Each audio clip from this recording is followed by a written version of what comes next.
Hi, everyone, and welcome back to the Theology of Business podcast. I'm your host, Darren Shear, and this is the show for marketplace Christians seeking to explore and apply God's will for business. And I hope you guys like the new music intro for this show. It's just a little groove I recorded on my guitar that's a bit more of an expression of who I am than just that previous stock audio track we were using. So if it sounds a little less professional than what it was, it's because it's not professional. It's me playing the guitar. But let me know what you think about it. My wife got me one of those little audio interfaces for my birthday so I can start playing and recording through the computer. So you'll probably be hearing more original music tracks produced by this show in the days ahead. On this episode, we're joined by Scott Beck, who I've probably made a little nervous because at the time of this recording, he hasn't heard the music that just introduced him, but I hope he likes it when he does listen to it. Scott is the co-founder and CEO of Glue, a technology platform that releases the collective might of the faith ecosystem. After starting and scaling successful businesses, including Blockbuster Video, Einstein's Bagel, and Boston Market, Scott turned his expertise to helping ministry leaders scale their impact through tech. Glue helps 65,000 church leaders use technology to engage their people and reach local communities. So between Blockbuster Video and everything else he's been involved in, he's been a big part of all of our lives, whether we realize it or not. Scott, welcome to the Theology of Business podcast. Darren, thanks for having me. Delighted to be here. Yes, sir. Scott, when did you first realize God wanted to be involved in your work and business?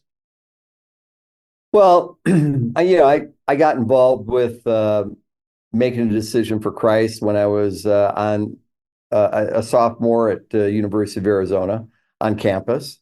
And so it came pretty early in my life.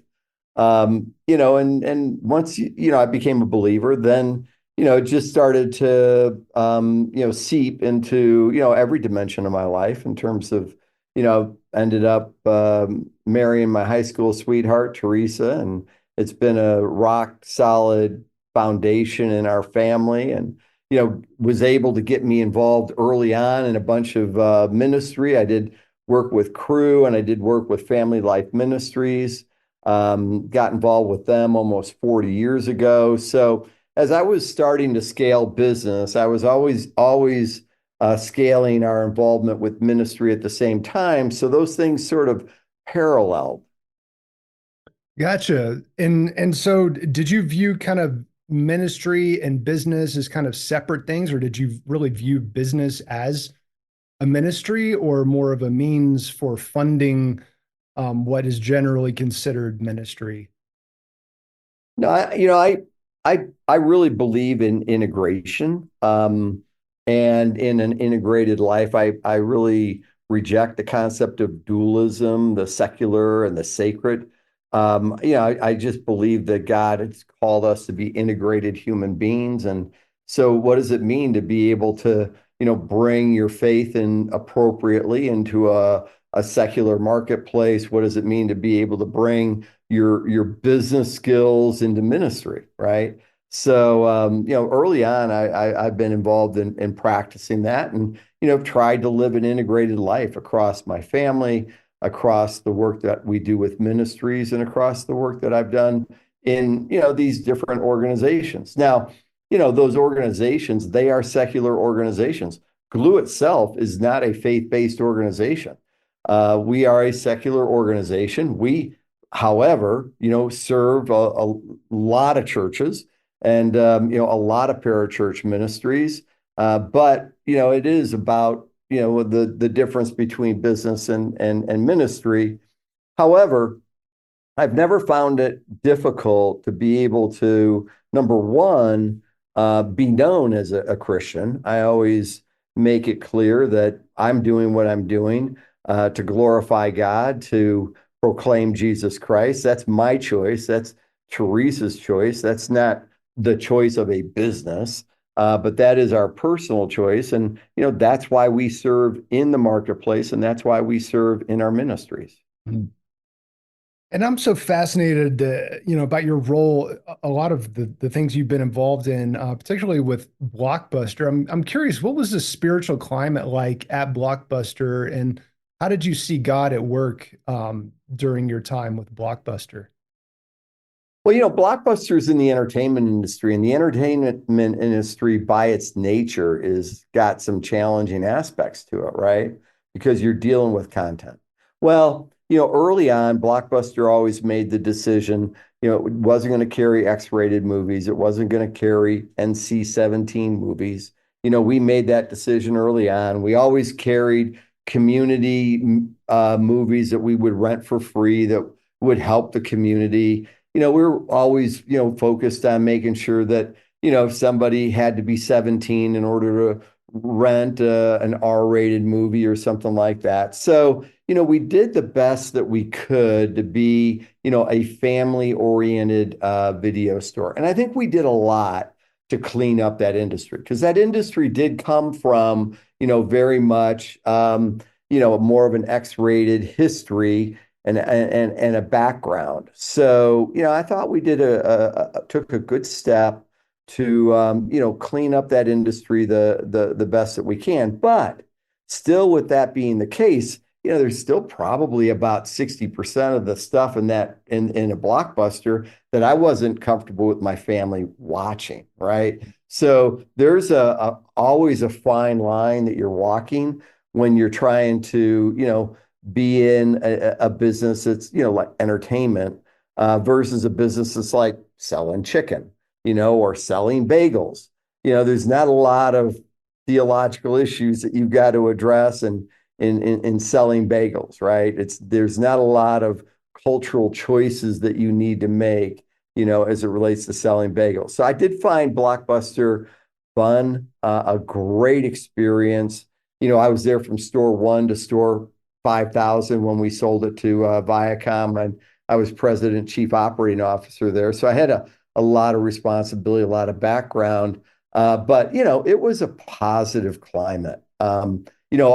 Ultimately, Wayne Huizenga came in and was the CEO. I was the president and chief operating officer. And Wayne, he had a very positive orientation towards serving the community, and ultimately, in his later days, had a great faith journey as well. Yeah. Well, I want to hear about glue in just a minute, but re related to glue or any of the businesses that you've been involved in, can you tell us a story of a time when you saw God's hand at work in your company? Oh, wow. I mean, when you're living your life, there's just so many markers, right? Whether it's meeting Teresa and then the journey that we've been on. When we very first got married, one of the first things that happened is we were blessed by a wedding present that was an invitation to go to a weekend to remember, run by at that time Dennis and Barbara Rainey, one of the great marriage ministries where we still serve here 38 years later. I'm still on that board. So, God is showing up. But, as we've been building glue over the last almost 15 years now, God has shown up in so many different ways in terms of having the right partner show up at the right time, the right financing showing up at just the right time, the right employees and partners coming in, at just the right time. And then when somebody would maybe phase out, the next one would step right in. So, you can't, I love the tension of the scriptures as a business person, where on one hand, without vision, the people perish, and write it plainly on tablets so those that read it may run, right? So it's like have vision and write it down. Make sure you got a plan.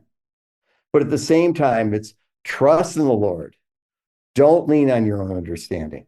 Acknowledge him. He'll make your path straight. Don't be wise in your own eyes. Well, these are both true at the same time, right? So it's just it's just an amazing tension of the scriptures to be able to sit within. And so on both of those fronts, God has given vision and God has given provision. He's helped us write it down on tablets, and he's also very much been ordering our steps. It's just been a great journey. Scott, I find it interesting that you went from Blockbuster and the entertainment industry.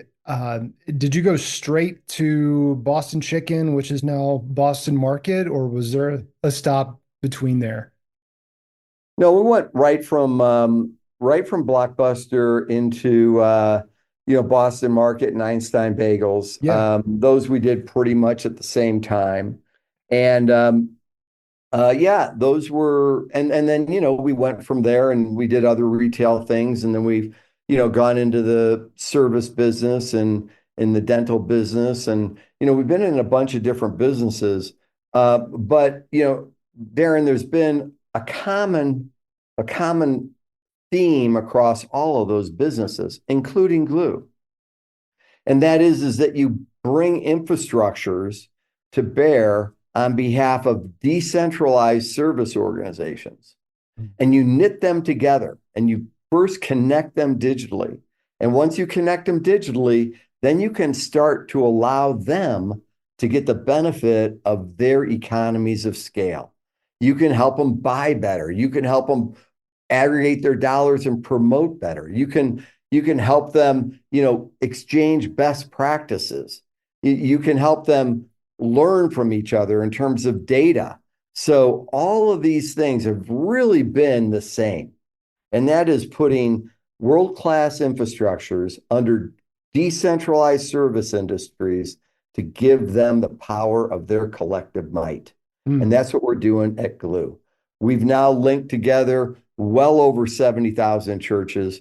We've got parachurches and content providers and service providers and AI technology providers, and we're knitting all of those together so that they can be part of a connected network, so that they can gain the benefit of their collective might. Because if the body's going to be the body in the digital world, it's got to be connected.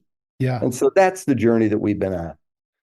Can you give us a scenario of how glue is serving the champion, as you say, and how you serve them and kind of how enable the impact that they're making?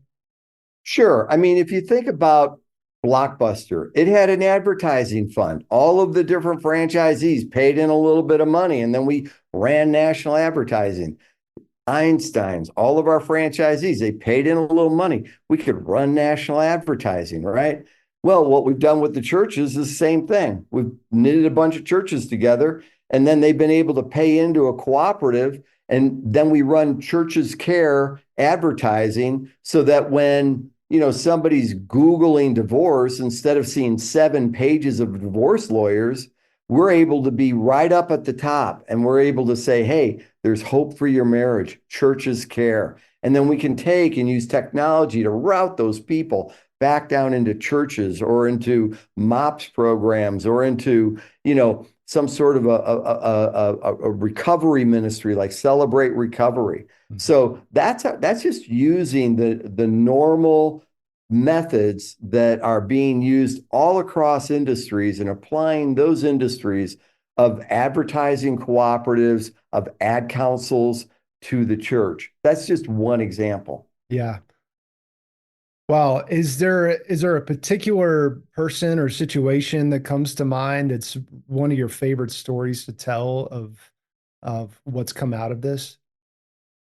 Well, we're routing right now, just on the routing piece. We also have a marketplace where we're creating a marketplace where, you can find all sorts of different types of products like an Amazon for the faith ecosystem. This is a little bit more like a home advisor for the faith ecosystem, or Angie's, where person that needs a service can find a service. But right now we're routing, up to 1,000 people on any given day from, let's say, a K-Love through our infrastructures out into a church or a program that can help them. And right now we're routing about 3 to 4% of those people, so maybe 30 to 40 a day, into suicide prevention. And we're using AI to be able to analyze in a secure and a private manner the words and the conversations that those folks are having with us to be able to identify crisis markers. And then within moments, we've got them routed into suicide prevention ministries where they can immediately get help. And, I mean, that's like saving lives, right? That's making a difference every day. And then, to be able to have stories like that and, out of privacy, we don't share a lot of those stories, but you can see that lives are being changed, routing people into churches where those churches then, are able to spend time getting to know those people, serving them, being empathetic to them, and then getting them connected into the right communities. And then those communities, whether it's a small group or a men's group or, a Celebrate Recovery or a MOMCO now, a MOMCO group, then what's coming out of that, baptisms and changed lives and relationships that were headed in the wrong direction are now, headed in a good direction. We get those stories all the time. They're heartwarming for us. Yeah. So did the churches pay like a subscription, or do you, I know Google offers this basically like scholarship program for nonprofits and gives them a bunch of ad dollars. Like how does it work financially? Yeah, we've got a couple things. Number one, we have a free layer at Glue where everybody is welcomed in. And on that free layer, one of the things that we do is we give churches free texting, unlimited texting. And that's just, being able to buy at scale. A typical church is going to be paying 4 cents a text. At scale, we can buy that at 4/10 of a cent. And at 4/10 of a cent, we just make it free. So, that's a good example. We make it free to the churches. That would be in the free layer. There's other things that they can do in free. Discover resources from, some of the top resource providers in the country, like Outreach and Outreach Media Group, some products from Salem Church Products, or we got products from all sorts of different partners. So that's free access to all of that. But then we also have what we call Glue Plus. And Glue Plus is a premium layer. And in that premium layer, you're now being able to, receive leads, okay, people that are looking for churches. So, we'll be able to then route you those types of people. You also get advanced communications capabilities and advanced analytic capabilities. That would basically sit in what we would call a Glue Plus. But we also have a thing called Glue Network. And Glue Network is all about, all the different networks that are out there, whether it's, there's over 1,000 Southern Baptist associations. So Noonday out of Georgia, or the North Dallas Association of Baptist Churches. That would be a network. Another kind of a network would be a city network, where they're getting together to basically be able to advance foster care and help that within a city. We provide all those networks the ability to have connectivity to their churches, visibility over their churches, what's going on in those churches, exchange within those churches, and that would be what we call Glue Network. So there's a number of different offerings that we have that, just allow all the same thing, connectivity to ultimately release the collective might of the church. I want to give a quick shout out to our sponsor, Highbridge Books. If you're a Christian and you want to write, publish, and sell a book, you really need to contact us. In fact, you can contact me directly because this is my company. You can reach me at darren@highbridgebooks.com. Our authors have sold many tens of thousands of life-changing books for the glory of God, and we're always looking for more Christian thought leaders to work with. You can take a look at our publishing package and some of the other services we offer at highbridgebooks.com. And you can also learn about some of our incredible authors and their books. So go to highbridgebooks.com. So a lot of our listeners are, I know we do have pastors that listen, but generally it's going to be a business person that's influential in a church. What's kind of the first step, a good way to onboard without, getting too overwhelmed by it? Because it sounds like this is an extremely powerful system, but what's typically the starting point? Well, I mean, if we're speaking to the business to business owners, let's say they've got two roles. Number one, they've got a role in their business, and then they also have a role within their church. First, by speaking to their role in their business, bringing forward your faith, in my mind, is always a little bit scary, but it's also sort of simple. You just have to let people know where you stand and make sure that you make it clear that you're accepting them no matter where they stand. Okay. So that's really, really important. The other thing is that I've always found it really easy to basically provide blessings to my people. In running public companies, I've run three different public companies over my career. And in those public environments, you got to be really careful in terms of what you say. But I have never found a problem when I would just basically look at people wide-eyed, as they were heading out for a weekend. And I would just say, I pray that you guys are blessed this weekend and that you have a great time with your family. It's my prayer and Teresa's prayer that, if there are any health issues in your family, that those health issues would be resolved, and we just praying a blessing over you guys.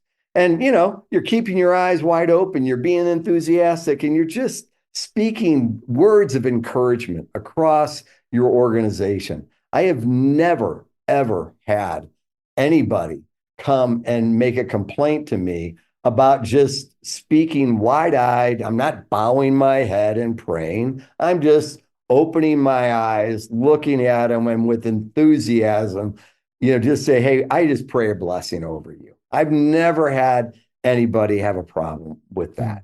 So number one, feel free to bring your faith into the into your business, but do it in such a way that it's light and that it's encouraging, and then it's just, if you just keep it positive like that, I've not found a problem with that. Number one.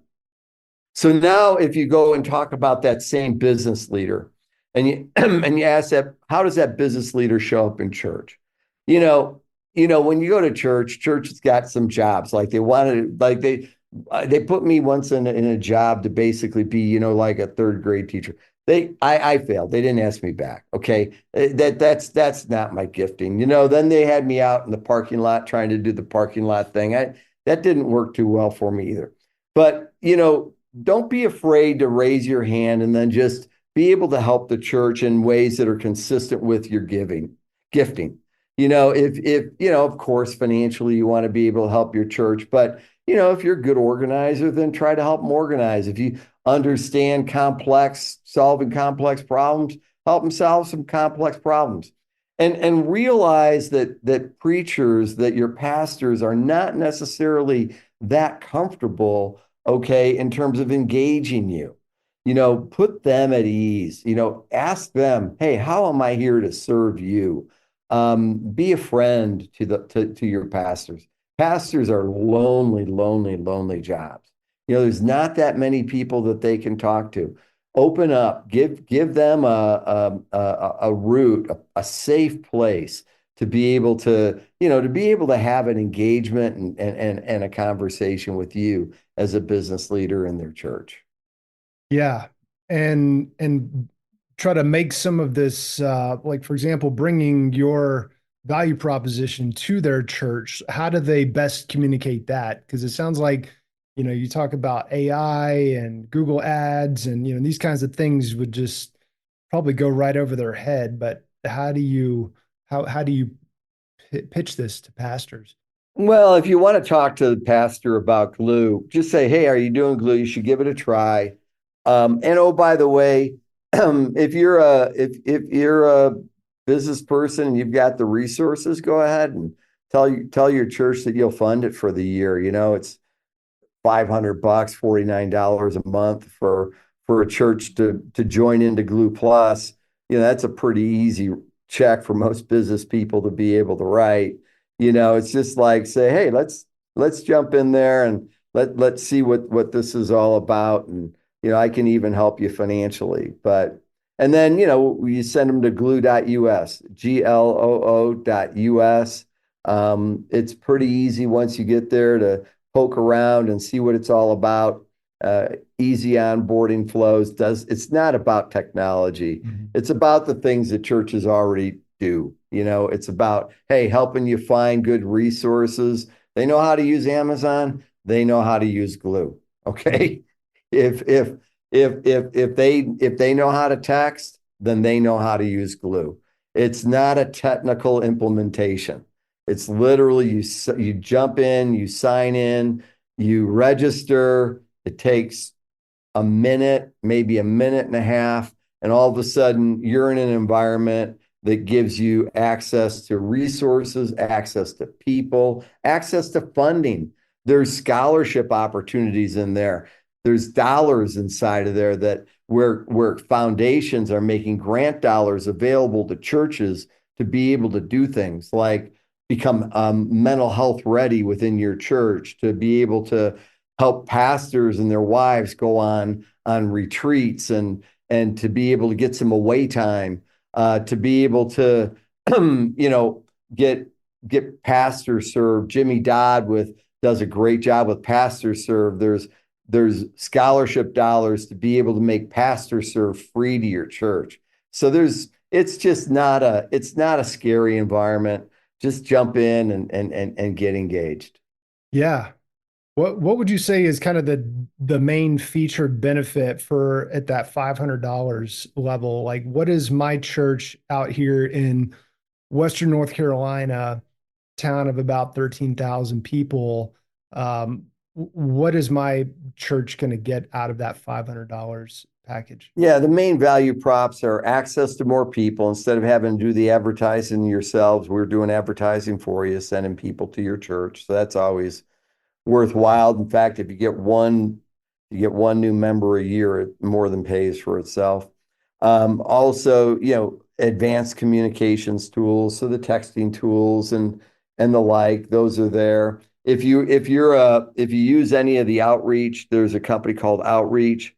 If you use any of the outreach products, you're going to get discounts on those products. So you'll get discounts on a lot of different products and some free shipping and the like. And so there's all sorts of benefits that's baked in there. Yeah, excellent. Scott, as we wrap it up, what's one of your favorite scriptures related to business and entrepreneurship that you could encourage our listeners with today? Well, I gave you a couple early on. I really do believe the tension that exists by having to create vision, but also subordinating yourself to God ordering your steps. So I just love, without vision, the people perish. That is our job as business leaders, is to create vision so that people can understand that vision and work within that framework. But, at the same time, we've got to be able to acknowledge God. That's why I say make it easy to acknowledge God in your business, right? Make it easy to pray out loud with your eyes wide open and with enthusiasm, right? Just make it easy because you're acknowledging God, and He promises that, you know, don't lean on your own understanding, acknowledge God. He'll make your path straight. So those are a couple of the key. But also I'm always encouraged by, that I am convinced that neither life nor death nor angels nor principalities nor heights nor depths nor any other created thing can separate us from the love of God, which is in Christ Jesus. It doesn't matter whether things are going good or whether they're going bad in any given day. God can make all those things work together for good for those that love God and are called according to His purposes. So He's Yes. got a hard job, make everything work together for good. Our job is to love Him and be called according to His purpose. And what does that mean to do that in the business place? Well, it's obviously fundamental ethics. You know, being not being hypocrite in the midst of that. Use good judgment, treat people fair. But don't be afraid to acknowledge God because He will heap blessings upon you as a result of that. Yes. Well said. Scott, so glue.us is the website. That's gloo glue.us. Anything else you want to say about how people can get connected before we sign off here? No, if anybody's looking to connect with me, feel free to email me. I'm Scott@glue.us. So feel free to, if you reach out, have any questions that you want or help. I mean, I'm happy to help faith-based business leaders get involved in local community efforts like C12. C12 is a great example. CEO Forum is another example of places where CEOs can find like-minded believers and Christians. That's really important to be able to do. These CEO jobs are lonely jobs, and you need to be part of communities. So be part of communities, and in the end, we just love helping people. What we call champions. Champions are one person that helps another person, whether they're helping a million or they're helping one. Whether you're helping your neighbor, your kid, or whether you're helping, folks all around like you are with your podcast here. We think of those as champions, and we love champions. We want to serve them. We want to help them scale, and we want to support their purposes with a well-architected platform. And that's what we do at Glue. Teresa and I have been on a great journey. We've got four great daughters, four great son-in-laws, couple grandkids, and at the end of the day, business is great, but first and foremost, family is a priority. Keep it a priority. Well said. All right, everybody, you've been listening to Scott Beck. He is the head of glue.us, gloo.us. Everybody go check out the website and introduce your pastor to it and try to, explain to them the need for it. It sounds like just a phenomenal opportunity. I love that example about if somebody is searching for divorce, a divorce attorney, that they're going to have some Christian counseling pop up right at the top of that search to show them another path. And just love hearing about the lives that are being saved as people are, searching for things that indicate that they might be suicidal, to be able to point them to Christ. This is great work you're doing. Scott, thank you so much for helping us grow today. Yeah, Darren, thanks for your ministry. Thanks for having us on. These getting the word out on this stuff and having a ministry to business leaders, that's a really, really important thing. Thanks for what you're doing.